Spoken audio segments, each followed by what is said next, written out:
Hey everyone, this is ToneReacts, and today we're gonna be reacting to this is what monitor lizards do with their babies when they run out of food. That's a long ass title, not gonna lie. Anyways, if you are excited for today's reaction, be sure to leave a like down below, subscribe if you're new, and hit the bell for notifications. And yeah, let's get right into it. Oh shit! A fucking meteor! You know the story. A huge meteorite collided with our planet, caused a global catastrophe, and most species disappeared. Yep. Bop. There's one interesting thing about this story. Among all the creatures that overcame extinction, there were animals that chose a very strange path. They began to exterminate each other in order to survive. Cannibalism. How can you survive by killing your own kind? And at a time of general extinction?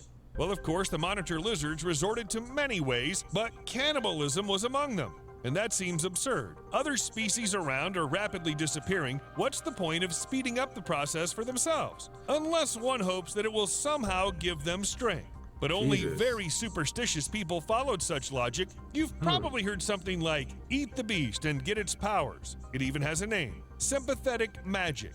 And you can find examples of it anywhere, even in ancient Greece. The logic is pretty simple. If you snack on a nightingale that stays awake at night, you can stay awake for a long time too. If your eyesight's ruined, you need to smear eagle bile on your eyes, and then you'll start to see as well as it does. This was supposed to work even with premature gray hair. The Greeks suggested using crow's eggs to combat it, and only to us it seems to make little sense. I think it was as obvious then as the function of mushrooms in Mario now. And imagine how weird our lives would be if sympathetic magic really worked. You eat a shark, you learn to breathe underwater. You eat a bear, you become super strong. You eat a dinosaur, and you go extinct. But you can't eat a monitor lizard and become more of a monitor lizard. Since sympathetic magic doesn't work in the real world, what do animals even get when they start eating their own relatives? Actually, a bunch of problems. At a minimum, they spend much more energy than when they hunt normally. Let's imagine a lion would feed on lions instead of antelopes. How much harder would that be? But the biggest disadvantage of cannibalism is that at some point the animal loses control, and with it the ability to distinguish between its own children and those of others. This in turn interferes with every creature's main goal of leaving offspring and passing on its genes. It breaks nature. Cannibals remove their own genes from a population and can often do so by accident. It's like spending a bunch of time doing your homework and then going into berserk mode and eating it. Not the best plan. Try explaining what happened to the teacher. And don't think that cannibalism is something characteristic of predators. Even animals that are hard to suspect of such a thing can lose control of themselves, such is the case with chickens. In the early 20th century, a product appeared in the United States that seems to make no sense at all, and yet it was sold by the thousands. Chicken eyeglasses.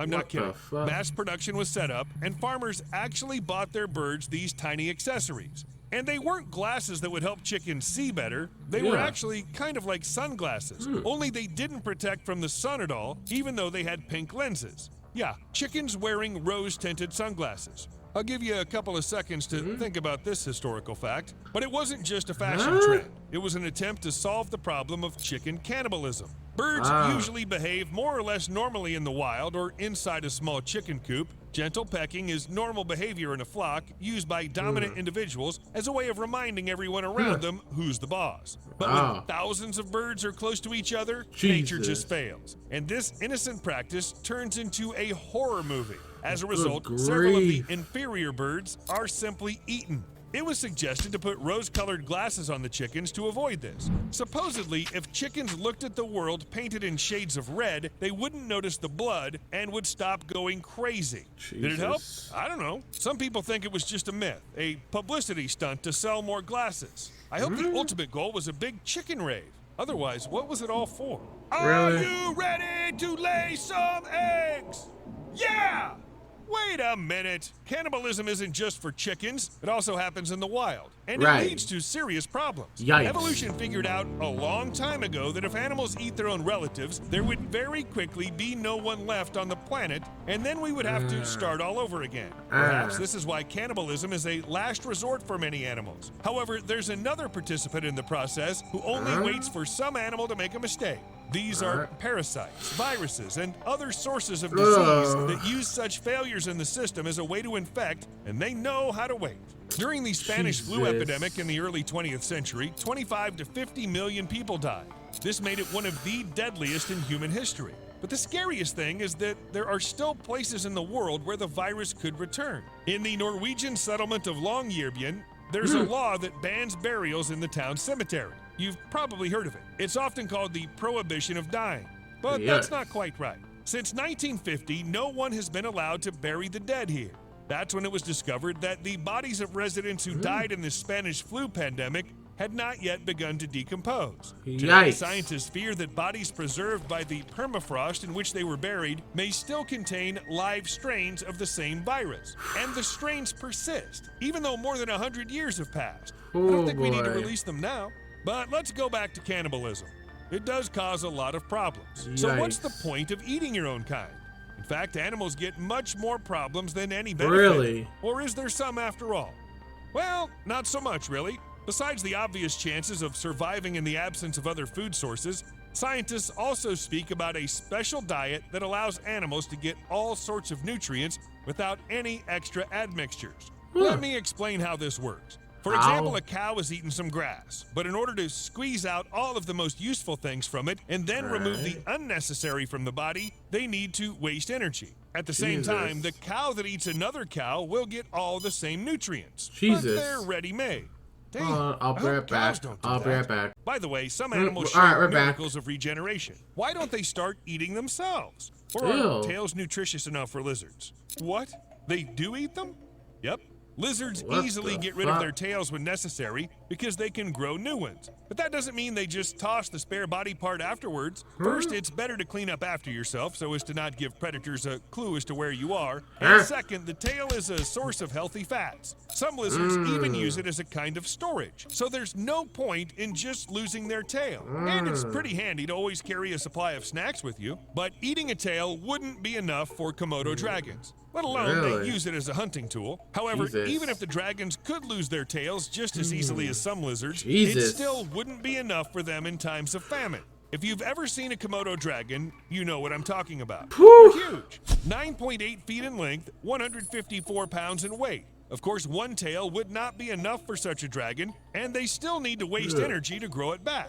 And this is why the Komodo dragons eat the young of their species. The diet of adults sometimes consists of 10% of cannibalism. Apparently, they're simply hostage to their size. There are too few large and medium-sized prey around to get enough to eat, and a large body needs to be fed all the time. However, everything is much more complicated than it may seem at first glance. Yes, dragons need to feed just like any other animal, but that's not the only reason for their cannibalism. Komodo dragons live on 4 Indonesian islands, that is, in a confined space.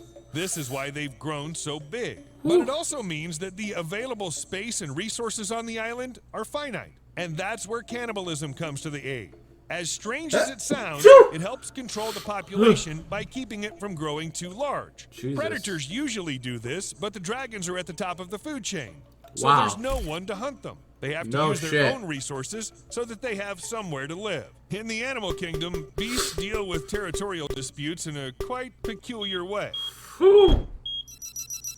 They're gone. However, while there are benefits to cannibalism in the wild, the animals themselves don't really want to become victims of it, nor do they want to sacrifice their babies. So they've developed defenses. Many amphibian eggs are gelatinous and toxic, which reduces their edibility. Adults often lay their eggs in crevices, holes, or empty nesting places, hiding their young from hungry relatives. But some amphibians decided to go even further. They became viviparous, so that no one would eat their eggs. Convenient. Well, the most known way to protect the offspring is the presence of their parents nearby.